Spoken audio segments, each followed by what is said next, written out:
This is Algie Brodnax. I'm coming to you today to give you guys an information video about motivation. And I'm going to talk about a couple theories that also helps motivation. So let's get into it. What is motivation? Motivation is a characteristic that helps you achieve your goals. It is the drive that pushes you to work hard. It is the energy that gives you the strength to get up and keep going, even when things are not going your way. All right? So now let's talk about the 4 types of theories of motivation. Okay? We have the Maslow theory.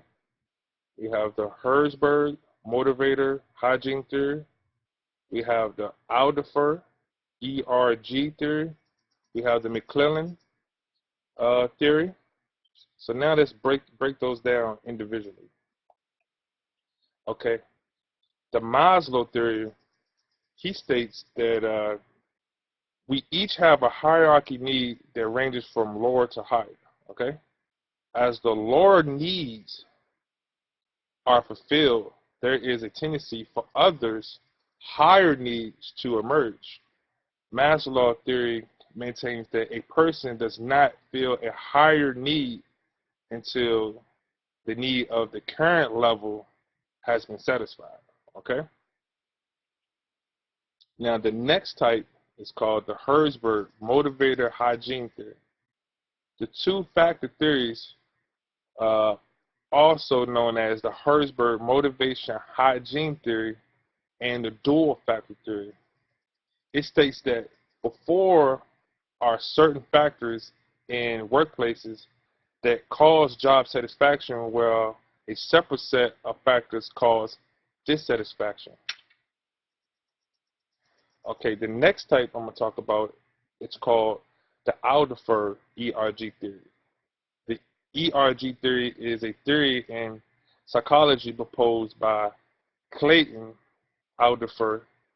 Alder further developed Maslow's hierarchy of needs by categorizing the hierarchy into the ERG theory, which are what the ERG stands for: E, existence, R is relativeness, and the G is growth.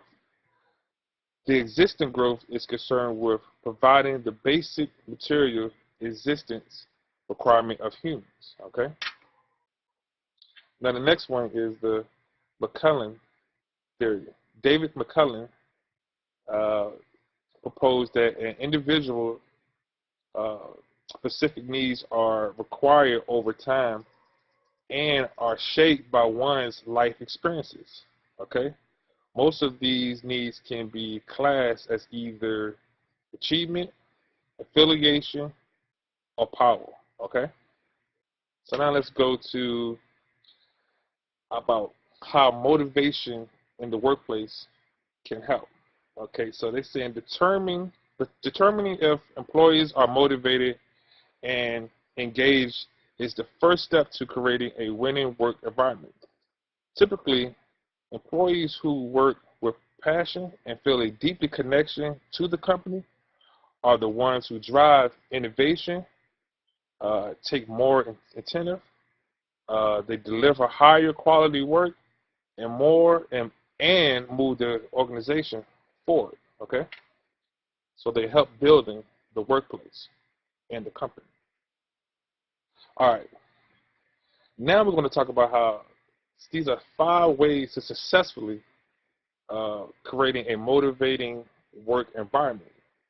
So these are the steps to successfully implement to create. Okay.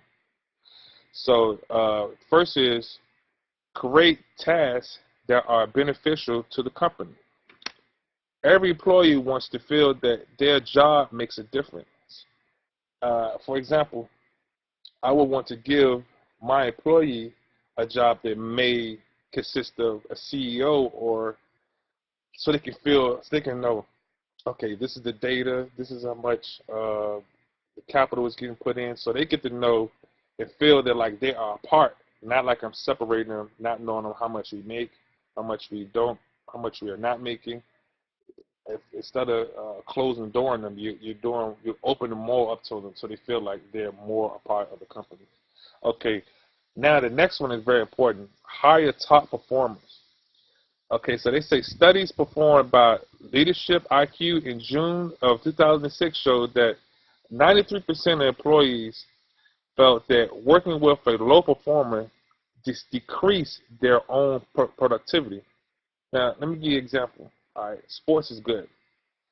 As a coach, if I let one player don't try as hard as in practice, what do you think that's going to do to the next player, or even my star player? He might start to feel that, okay, now I don't have to do as much. Okay, he let him do that.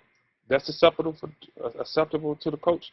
Now I don't even have to do that. So it does decrease or kind of gives you a snowball effect to your team, which is the same aspect as the business. All right.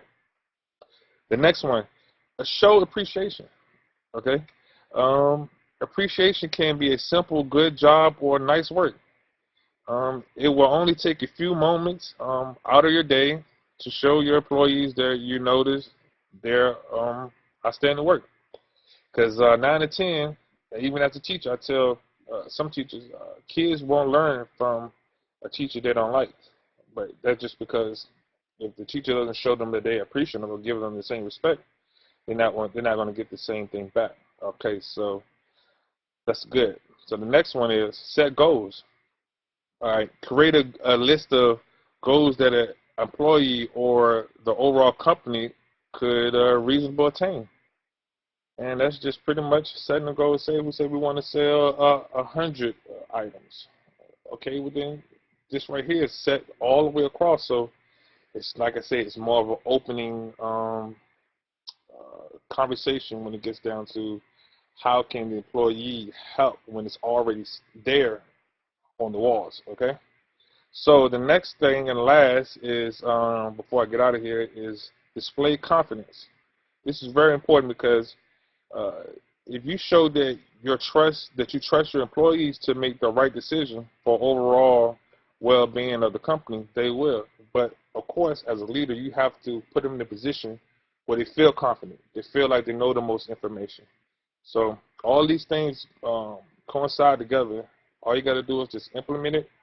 And these are the perfect ways to motivate an employee and create a better working environment and atmosphere. Okay.